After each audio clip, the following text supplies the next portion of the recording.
തമിഴ്നാട്ടിൽ ഭാഷാ വിവാദം മുറുകുകയാണ്. തമിഴ്നാട്ടിൽ ഇപ്പോൾ സ്റ്റാലിൻ സർക്കാർ ചെയ്തിരിക്കുന്നത് രൂപയുടെ ചിഹ്നം മാറ്റുക എന്ന പ്രക്രിയയാണ്. കേന്ദ്ര സർക്കാരിനോട് എതിർപ്പ് ഇന്ത്യൻ കറൻസിയുടെ ചിഹ്നത്തോട് തീർത്തിരിക്കുകയാണ് സ്റ്റാലിൻ സർക്കാർ എന്ന റിപ്പോർട്ടുകളാണ് പുറത്തു വരുന്നത്.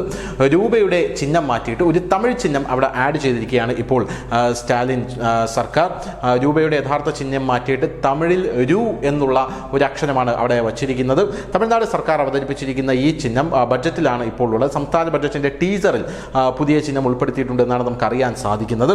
എന്തായാലും ദ്രാവിഡ മാതൃക എന്ന പ്രത്യേകം ഹാഷ്ടാഗ് നൽകിയാണ് 2025-2026 ബഡ്ജറ്റിന്റെ ലോഗോ ഇപ്പോൾ പുറത്തുവിട്ടിരിക്കുന്നത്. വലിയ പ്രതിഷേധത്തിനും വിവാദത്തിനും ഇത് കാരണമായിട്ടുണ്ട്.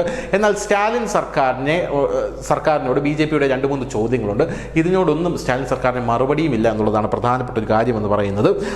തമിഴ്നാട്ടിൽ തമിഴ് ഭാഷയ്ക്ക് പ്രാമുഖ്യം കൊടുക്കുന്ന സ്റ്റാലിൻ സർക്കാർ, അതായത് സ്റ്റാലിൻ, മുഖ്യമന്ത്രി സ്റ്റാലിൻ ആദ്യം തൻ്റെ പേര് പോയി മാറ്റണം എന്നാണ് തമിഴ്നാട്ടിൻ്റെ BJP അധ്യക്ഷനായിട്ടുള്ള അണ്ണാമലൈ പറഞ്ഞിരിക്കുന്നത്. അണ്ണാമലയുടെ ഈ ഒരു വാദത്തിന് തമിഴ്നാട്ടിൽ സ്റ്റാലിന് ഒരു മറുപടിയും ഇല്ല എന്നുള്ളത് നമ്മൾ എടുത്തു പറയേണ്ട ഒരു വസ്തുതയാണ്.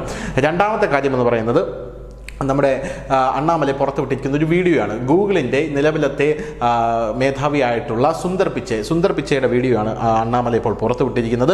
ദേശീയ വിദ്യാഭ്യാസ നയത്തിനോടുള്ള എതിർപ്പ് തമിഴ്നാട് സർക്കാരിൻ്റെ, അതിന് മറുപടിയുമായി BJP അധ്യക്ഷൻ മധുരയിൽ ജനിച്ച ഗൂഗിൾ CEO സുന്ദർ പിച്ചയുടെ ജീവിതമാണ് ഇതിന് ഉദാഹരണമായി ചൂണ്ടിക്കാട്ടിയിരിക്കുന്നത്. സ്കൂളിൽ ഹിന്ദി പഠിച്ചതിനെക്കുറിച്ച് സംസാരിക്കുന്ന സുന്ദർ പിച്ചയുടെ വീഡിയോയും സമൂഹ മാധ്യമത്തിൽ അണ്ണാമലൈ പങ്കുവച്ചിട്ടുണ്ട്. ടെക് ഭീമന് 3 ഭാഷകൾ പഠിക്കാൻ കഴിയുമെങ്കിൽ സാധാരണക്കാരൻ്റെ മക്കൾക്ക് എന്തുകൊണ്ട് 3 ഭാഷ പഠിക്കാൻ കഴിയില്ല എന്നുള്ളതാണ് അണ്ണാമലയുടെ പ്രധാനപ്പെട്ട ചോദ്യം. ഗൂഗിൾ CEO സുന്ദർ പിച്ചെ തൻ്റെ സ്കൂളിൽ 3 ഭാഷകൾ പഠിച്ചു, അതിൽ ഹിന്ദിയും ഉൾപ്പെടുന്നു.